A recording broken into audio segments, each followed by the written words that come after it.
I just had so much admiration for this man. And one thing he told me was, he said, when I was in the military and it was during Vietnam, he said, I wrote a letter to the government complaining that every time they were sending soldiers to go over to Vietnam, they kept sending the black guys. The white man said this to me. He said, I noticed. He said, I don't understand. How come every time it's time to go fight, you're always sending the black guys, right? And he had the courage.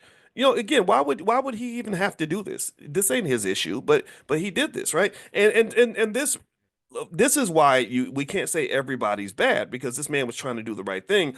And that by just doing what he did, he showed more courage and concern than I see from some of our own people sometimes, right? So anyway, so with that, sort of going back to the original premise of this conversation, I promise it links to economics. I promise you it does. So my father's decision to just be consistent and solid, and to come home every day to a family versus all the other things he could have been doing. He could have been chasing women. Lots of girls liked him. My father was a very handsome man. I even saw when I was a little kid. I noticed how the ladies would look at him. He could have been chasing women. He could have been chasing heroin. I'm sure heroin is much more fun than the stress of managing a family. He could have been doing a lot of things, right? And also, money was tight, so he could have easily said, "Look, I just can't afford a family.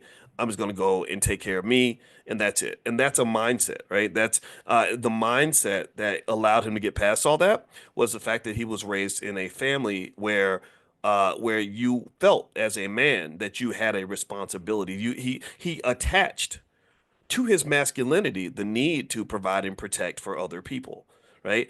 He didn't sort of take a little boy route and say, well, I'm just too much of a kid and I can't do this on my own. It's too hard. I'm going to quit, right? So the decision really to quit things is really very arbitrary, right? There's some people who quit, some people who don't. I think people who don't quit are the ones who are most successful. Give me a yes if you agree. Give me a yes if you follow what I'm saying here.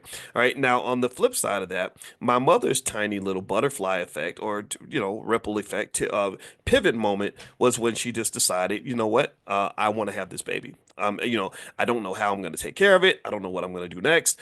And she talks about going to church, and she was so scared because back in the 1960s, it was really bad to be a 16-year-old that was pregnant. I mean, people say horrible things about you. You're a whore. You're this. You're that. You know how mean we are to women when they have children when they're young. That's why I encourage you, if that happens to you, don't just be a decent person. Like, don't do that. I think a child's a blessing, even if they come at a time that's not convenient for us. Remember, that's where we talked about the difference between our plan, Massa's plan, and God's plan, right? So maybe our plan is, well, I'm not going to have a baby until I'm ready. Maybe Massa's plan is, if you get pregnant, we need to give you an option to go ahead and get rid of that baby. And God's plan might be, no, you need to give birth to this child because you could be giving birth to the next Martin Luther King, right? You might have the next Malcolm X inside your body, and only a black woman's womb can produce a Malcolm X, right? Seriously. So again, that circles back to that point about what true assets really look like, and I just really just think that it's absolutely just a complete abomination that there's been the mass marketing of black women is very, very cheap, right? Because the black woman's womb is incredibly valuable, incredibly sacred, because that's where we all come from, right? So, with that being said, my mother's decision to not abort me